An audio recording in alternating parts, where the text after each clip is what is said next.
Hey everyone, Steve from Backcountry Gallery here. This time around, we're going to have a high ISO shootout between some of the best low-light cameras on the market. The Nikon D5, the brand new Sony a9 Mark II, and the Nikon Z6. Place your bets now. However, before we begin, I wanted to toss out a quick reminder that I am now doing podcasts as well. The first episode is already up and the second one should be out tomorrow. So be sure to swing by my site and check it out, or search Backcountry Gallery on iTunes or Spotify to find them. For our ISO challenge, I used my normal careful test procedures for all the images.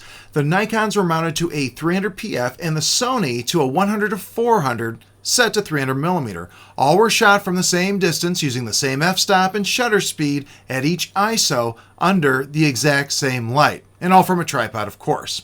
The images from the Z6 and a9 Mark II were resized to match the smaller D5 image dimensions to give you an apples-to-apples comparison. Since we're strictly looking at luminance noise in this comparison, because color noise doesn't really hurt detail at all, I converted the images to black and white using a black and white layer in Photoshop. That way, minor color differences won't influence your perception of the results. Okay, that's the background. Let's dive in.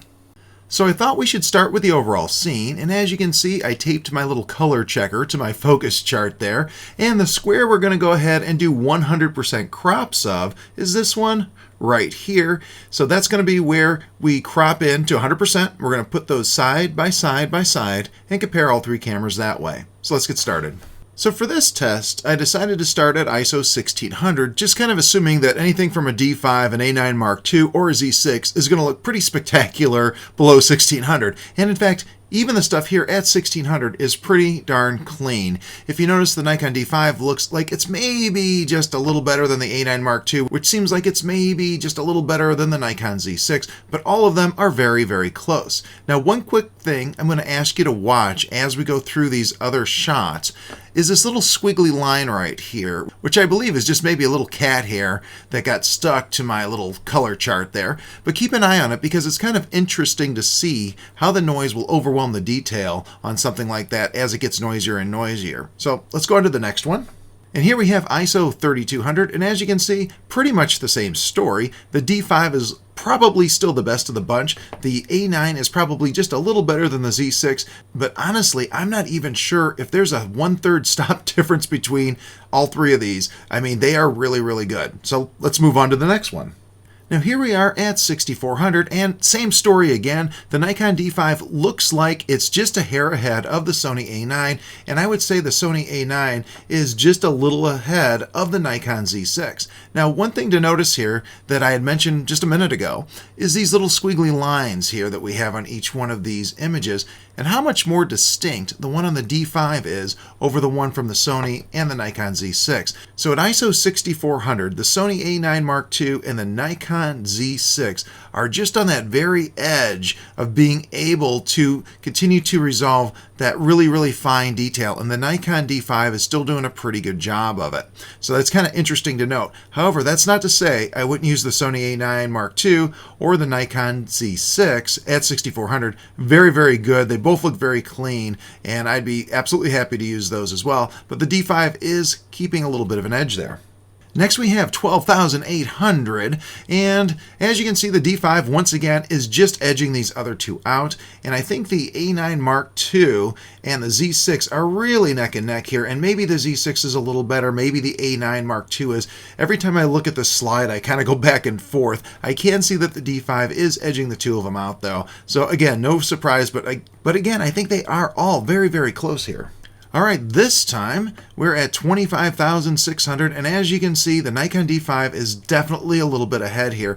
This is probably the biggest discrepancy we've seen so far. It looks to me like the Nikon D5 is probably about a half stop better than the a9 Mark II or the Z6. Now, the a9 Mark II and the Z6, though, I mean, they are really close, and I kind of go back and forth on these. Sometimes when I look in the black, it's like, yeah, the Nikon looks like it's a little bit cleaner, but when I'm looking at the gray, it looks like it's just about a time. Maybe the Z6 is a hair noisier, so I can't really decide here. I'm going to say that between the a9 Mark II and the Z6, it's just too close to call, but the Nikon D5 definitely wins this round. Finally, we have ISO 51,200, and Frankly, I almost don't care anymore because this all looks like sandpaper to me. At this point, we have lost any ability to retain really fine detail, so I wouldn't use any of these cameras at this ISO for what I do anyhow, not for wildlife photography, mammals and birds. I'm looking for fur and feather detail, and this is just too much. However, if you're photographing things that don't have a ton of really fine detail, like architecture or buildings or things like that, where the detail is a little bit larger, you can actually probably get away with some of these higher ISOs and still pull off a really nice shot. Once again, though, just to say it, the Nikon D5 looks like it is ahead of the other two just a bit. The Sony a9 and the Nikon Z6, again, I am debating back and forth between these as to which one's better, but like I say, at 51-200, I don't know if any of us care. Now, by the way, if you would like to take a closer look at these images for yourself on your own computer, I do have these available at my site. Feel free to go to the blog post for this video. I'll put a link in the description area on YouTube, and you can go ahead and download these and take a look at them for yourself. There you go. I think the bottom line is pretty obvious. All three cameras do an incredible job at higher ISOs, and honestly, I doubt you'd be able to tell any difference in real-world photography. Now, one thing that I found especially interesting was how the nearly 4-year-old D5 not only kept up with the newer cameras, but consistently edged them out.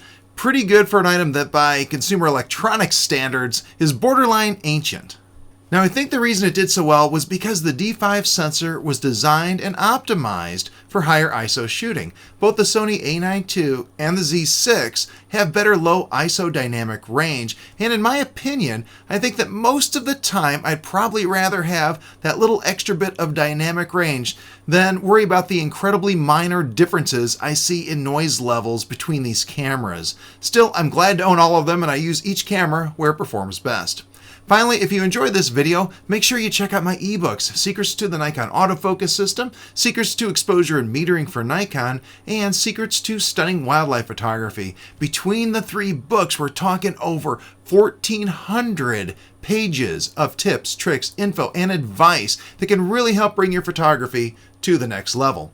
Also, remember to sign up for my free email newsletter so you never miss a video, a podcast, or a blog post. And don't forget to subscribe to my YouTube channel. Oh, and you know what? Make sure you hit that little bell icon down there so you're always notified when I post a new video. Thank you so much for watching. Have a great day.